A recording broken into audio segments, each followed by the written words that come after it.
For mig er det vigtigt at sætte tid af til at kreere noget.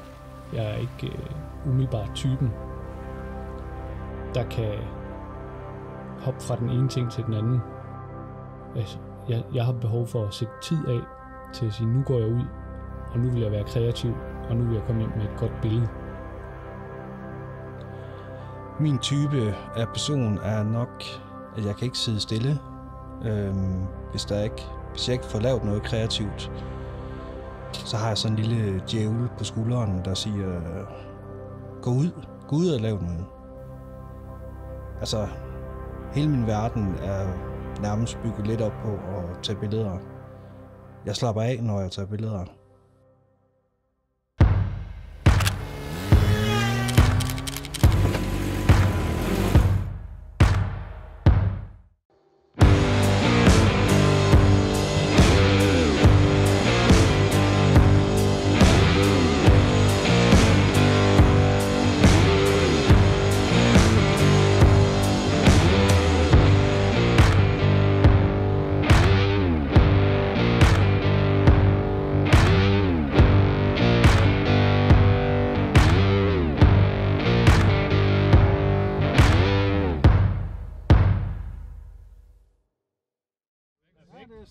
Vi kan holde varmen også. Ja, ja.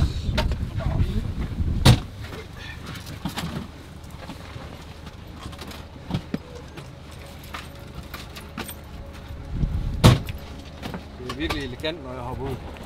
Ah, men det ser fedt ud.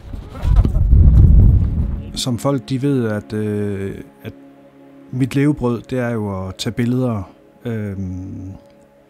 Så derfor kan jeg godt stå op om morgenen, tænke, jeg skal på arbejde, jeg skal tage 2.000 billeder af en eller anden model, men jeg skal også lige have tid til, inden jeg skal hjem, og lige tage et lille billede.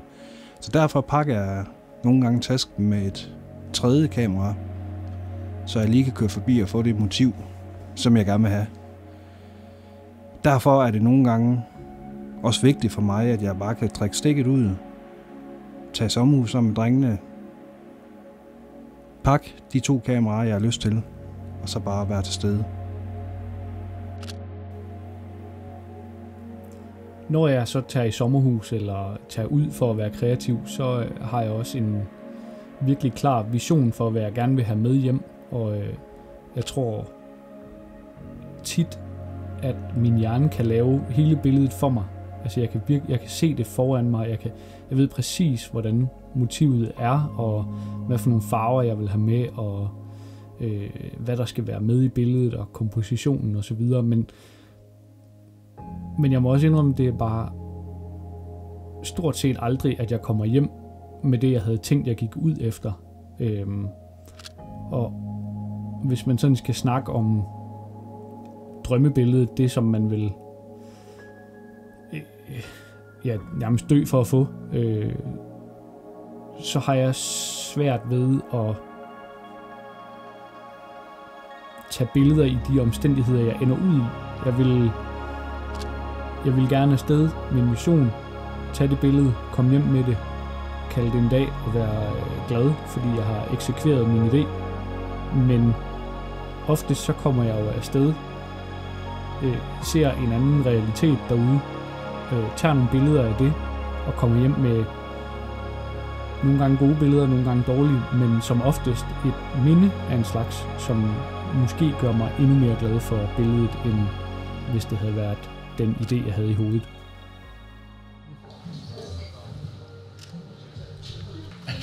Du spiser bare. Skal du fandme have rejer og bajer? Så planen er sommerhustur i Løkken, masser af billeder, en safari-tur i Jeep, og vi når kun lige at lande op i Løkken og har en lille time, før vi skal til at afsted på den her Jeep-tur. Vejret ser ikke særlig godt ud, og vi skal nå at have noget at spise inden. Kan vi være her alle sammen? Ikke, der skal faktisk sidde en 10 personer. Der hopper en op. Skal du det? Det er 10 personer. Vi har begrænset billetterne til 7 til den her tur her. Bare sådan at 7? Så der kan godt være nogle flere, eller hvad? det kunne der. Ikke sådan nogle store typer som Nej, ikke sådan nogle store mænd.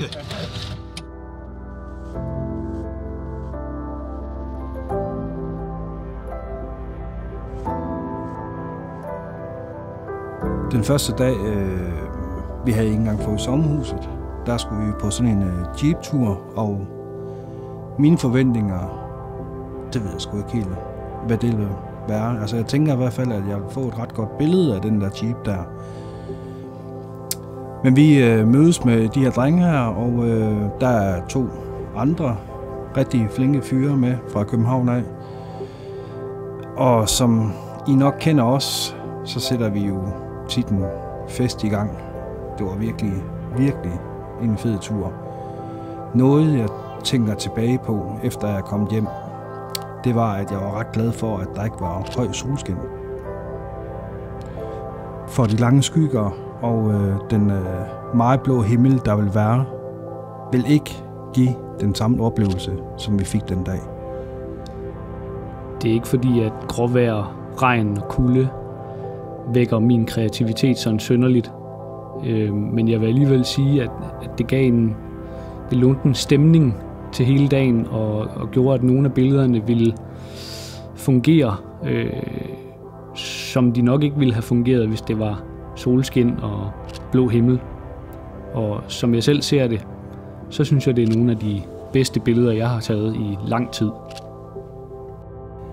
Togen, filterne, vi havde på vores kamera, gjorde alt, at det ikke lignede, at vi var oppe i Løkken i lille Danmark. Det er mega fedt. Så er vi her. Det er første dag. Løkken. Vi er oppe i Løkken i sådan et hus, som der er nogle tyskere, der har startet med at bygge. Jeg tror, det er en beachbar, kalder de den. Ja, men det er en tysk familie, der har startet med at bygge. Ja. Og så er de ligesom taget til. De har taget fart. Ja. Det er ret fascinerende. Så der er alle mulige mennesker, der kommer og sætter de her brædder herop, hvor de simpelthen skriver, hvor de er fra, og hvor mange kilometer de har kørt for at komme herhen. Det synes jeg sgu det kan noget. Det er fedt, der er sådan nogle steder.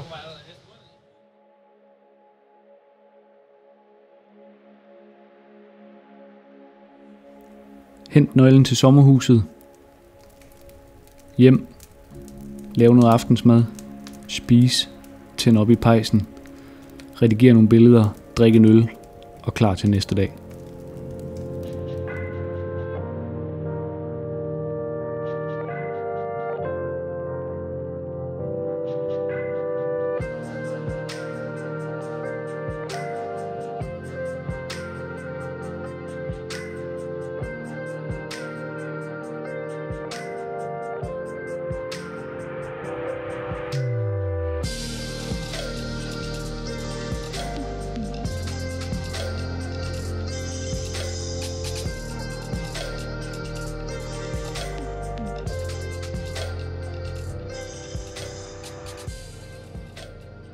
Af frygt for at gå glip af det bedste mulige billede, man kan tage, har man jo lyst til at tage alt sit gear med. Alle sine filtre, alle sine kameraer,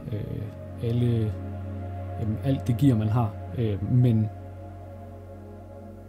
det tager en hel del af spontaniteten fra mig at skulle tage et valg om, hvilke kamera jeg skal hive op af tasken, og derfor valgte jeg at tage et lille point and shoot med, Yashica T4 til analog skud, og mit digitale Sony A7 III for at kunne arbejde hurtigst muligt. Digitale skud af de vigtige minder, jeg vil have med hjem, og de fede skud, og et lille point and shoot analog til at tage mest af alt billeder af det vi lavede.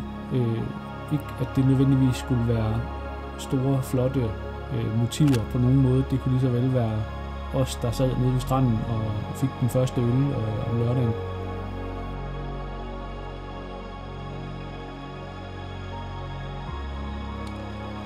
Der er jo det, når man skal på sådan en tur her, og man kigger på sin kamera, og man vil jo egentlig gerne have lidt af det hele med. Men der har jeg lært af erfaring, at jeg gider ikke at gå med alt for meget. Så det var en mulighed for mig at pakke let den her gang. Og jeg endte egentlig op med kun at tage et analog kamera med, som var mit M6. Og mit digitalkamera blev selvfølgelig mit Sony A7 Mark III. Og det er noget, jeg vil tage med på næste ture, jeg skal på. Fordi det var fantastisk, at jeg ikke skulle bære rundt på en kæmpe stor task på ryggen. Når du har været ude at tage billeder, hvad gør du egentlig så? Altså, så kommer du hjem. Jeg ved godt, hvad Pau gør, og jeg ved også godt, hvad jeg selv gør. Og det er virkelig forskellige ting, efter man har taget billeder. Men når du så kommer hjem, altså, hvor lang tid går der, før du egentlig er færdig med de billeder, du tog den dag? Det er meget forskelligt, fordi jeg kan godt nogen, der har en idé om, at jeg har et bestemt billede, eller 2 eller 3, jeg går efter. Måske et look eller et motiv. Hvis jeg har tid til det, så vil jeg helt vildt gerne have dem ind. Men det er tit sådan, at det får jeg faktisk ikke gjort, fordi det kræver meget koncentration og meget tid. Og både få det uploadet og få det redigeret på samme tidspunkt. Så tit og ofte, så jeg vil sige, hvis jeg tager billeder om dagen, så er det først om aftenen, jeg sidder med det. Jeg får det ikke lagt ind med det samme. Det kræver noget mere arbejde fra min side af, end bare lige at lægge det ind med det samme og redigere det og uploade det. Det er også lidt et quick fix, for jeg tror måske, hvis jeg gør det for hurtigt, så bliver det ikke rigtigt. Og det er faktisk der, hvor jeg er. Altså, hvor jeg også tænker, hvis jeg går hjem direkte efter at have taget billederne, smider dem ind på min computer og begynder at redigere, så tror jeg også, at jeg tænker, jamen, så bliver det ikke ordentligt. Så har jeg ikke sat tid af til det, og så har jeg ikke koncentreret mig om det. Ja. Jamen, jeg tænker jo ikke så meget over det. Det var mere dig, der sagde det.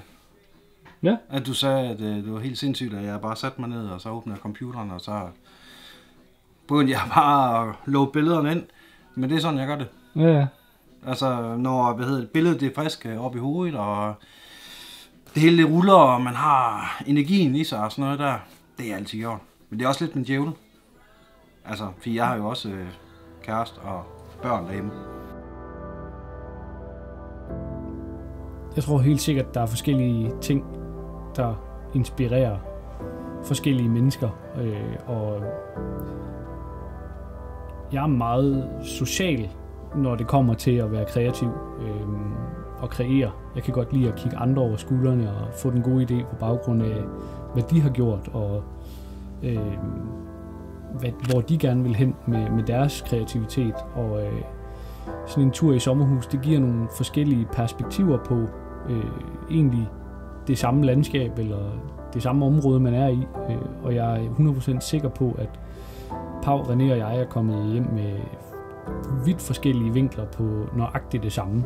Og det bliver ved med at fodre min kreativitet, også efter man er kommet hjem fra sommerhus.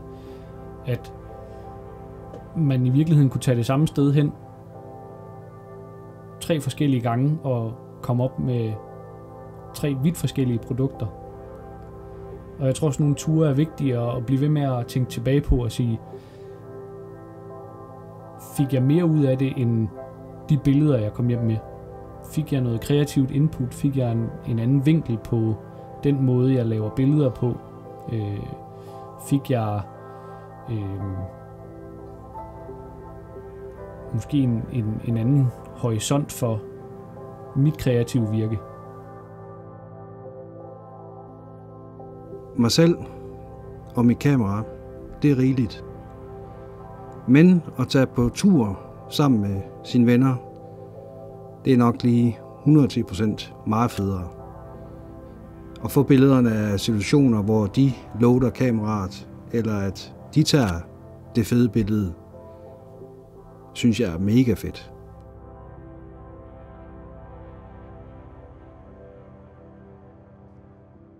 Så nu er weekenden slut, og jeg sidder derhjemme og har fyldt hele tasken op med mega gode vibes og gode billeder. Der er ting til min Instagram, ikke så meget til min hjemmeside, fordi den er mest arbejdsbaseret. Men som I ved, så elsker jeg naturbilleder kontra mine modelbilleder. Men når tasken den er ved at være tom, og arbejdet det bare fylder, så der jeg tænker, nu er det tid til at tage afsted igen.